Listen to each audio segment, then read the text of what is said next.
جات لي طبعا تعليقات كتيرة جدا جميلة جدا من حبايبي اخواتي السعوديين على الفيديو اللي انا عملته الاخير، وقلت لكم ان ده بجد اقل ما يقال عليكم. انتوا تستاهلوا اكتر من كده، وانا ما كفتش ولا وفيت بالكلام اللي انا قلته عليكم بصراحة. من معاشرتي ليكم بجد شعب محترم، بجد دولة محترمة، تعامل محترم، تعامل ادمي، امن، امان، استقرار، ازدهار، تطور، تقدم. ربنا يزيدكم ويبارك لكم. واحنا ما الا احنا ضيوف على ارض البلد دي، وليس الا. عمرنا ما هنقعد نعيش طول العمر، او لا، في ظروف بتحكمنا. ساعات ممكن نرجع بلدنا ما نجيش تاني، ممكن ان احنا ننتقل بسبب عملنا مثلا لاي دولة تاني. فاحنا في الاول وفي الاخر احنا ضيوف، وانتوا اولاد البلد، انتوا اللي قاعدين في بلدكم. احنا ضيوف، بس بجد احنا يعني انتوا اكرمتونا. احنا بجد ضيوف، ولكن انتوا اكرمتونا. فشكرا بجد ليكم، شكرا لاستقبالكم لاي زائر او اي مقيم، شكرا لتعاونكم.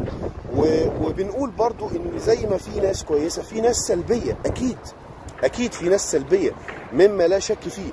ولكن يعني ميزه هنا ان حتى الناس السلبيه معدودين، اللي هم 1 2 3، مش بكثره زي ما بنشوف مثلا في بلاد معينه.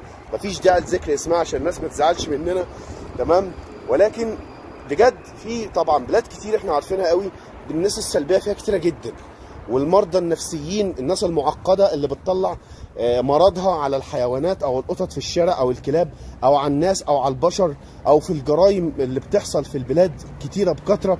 فطبعا اللهم لك الحمد، هنا نسبه الجريمه تكاد تكون، مش هقول معدومه، ولكن ضعيفه لا تذكر. يعني نادر قوي لما انا اقرا خبر كده لا قدر الله جريمه حصلت هنا او حاجه. نادر. ده ليه؟ هو ده ليه ما بتحصلش مثلا هنا جرائم؟ ليه ما بتحصلش مثلا حوادث هنا كبيره؟ ليه؟ هل سالت نفسك ليه؟ السؤال او الاجابه هو ان هنا اولا هنا التعليم يا جماعه. الدوله هنا بتشتغل على الطالب في التعليم، بيعلموهم تاسيس ديني. انت بتتاسس هنا دينيا، بتتعلم الحلال والحرام. ايوه في ناس بتتاسس على الدين ولكن ما بتعملش بيه. ولكن يعني لما يكون مثلا 100 طالب بيطلع منهم 5 6 مثلا مش كويسين، ولكن الباقي اتعلم، الباقي عرف ان في حلال، في حرام، في غلط، في صح.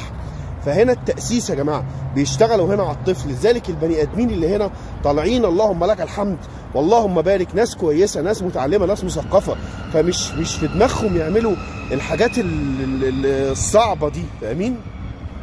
فلما بيتأسس كويس، فمش في دماغه بقى ان هو لما بيكبر، مش في دماغه ان هو يفكر في لا قدر الله جريمة او حاجة او يعمل حادثة بشعة. لا، مش في دماغه الكلام ده، لان هو متعلم، متثقف، متنور. فاللهم بارك. اغلبيه طبعا الشعب هنا ما شاء الله 90% من الشعب، او يمكن اكتر من كده كمان، اخاف اكون ظلمت النسبه اللي انا بقولها، او اكتر من كده كمان، شعب مثقف، شعب محترم، شعب بيعرف يتعامل ازاي مع الناس بكل ادميه. فبجد اللهم زيد البلد دي بركه ورزق وكرم على اهلها وعلى حكامها بخير ونعيم وازدهار وتقدم اكتر واكتر وكمان. وهقولها وللمره المليون هقولها، انا عارف ان انا في بلدي التاني، وعارف ان انا مترحب بيا وباي مقيم او اي زائر، ولكن احنا ضيوف. وبجد انا كضيف بقول لكم شكرا ليكم، لان انتم اكرمتم الضيافه على اكمل وجه. جات لي رسائل على الخاص، ناس بتقول لي احنا عايزين نتبرع بفلوس، نبعت لك فلوس يعني على حسابك عشان تاكل القطط او تجيب اكل القطط والحيوانات وتاكلهم في الشارع. طيب اولا هو بالظبط اللي جالي 3 رسائل، هم جولي 3 رسائل من ناس مفيش طبعا داعي لذكر اسمائهم، ناس محترمه جدا. كلموني على الخاص وقالوا احنا عايزين نبعت لك فلوس على حسابك كمجرد مساعده عشان تجيب قطط وتاكل القطط والشارع والكلام ده.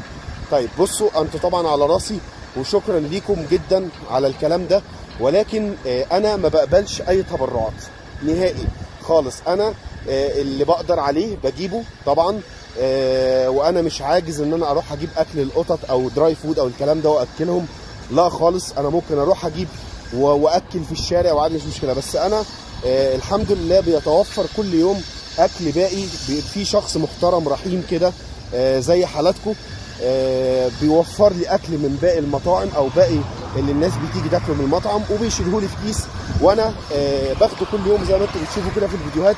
والقطه اللي بلقاها او اللي رزقها موجود فباكلها وخلاص. لكن انا ما بقبلش اي تبرعات وما باخدش اي فلوس من حد. جزاكم الله خير طبعا وشكرا ليكم طبعا، ولكن انا ما باخدش اي فلوس من حد نهائي، وعمري ما حد حول لي وعمري ما قابلت اي تحويلات باي فلوس لهذا الاسباب. تمام؟ حتى لو اضطريت ان انا اجيب حاجه مثلا على حسابي انا ما عنديش مشكله خالص، بجيبها على حسابي، ولكن ما بروحش اقول لحد تبرعوا وادوني عشان اجيب. لا، انا مش مجبر على حاجه زي كده، ولا انا طبعا عايز حاجه زي كده. اللهم لك الحمد، انا يعني معايا فلوس واقدر اروح اجيب واكل، ما عنديش مشكله.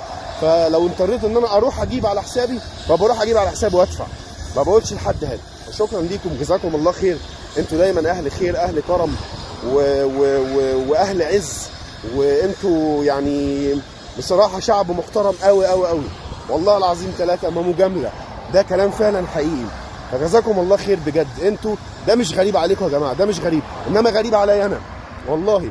ده مش غريب عليكم، يعني اللي اعرفه ان اللي انتوا بتعملوه ده او الكلام اللي انتوا بتقولوه او الافعال اللي انتوا بتفعلوها دي مش غريبه عليكم، بس غريبه عليا انا، لان انا يعني ما شفتش الدفى ولا الحنيه اللي هنا.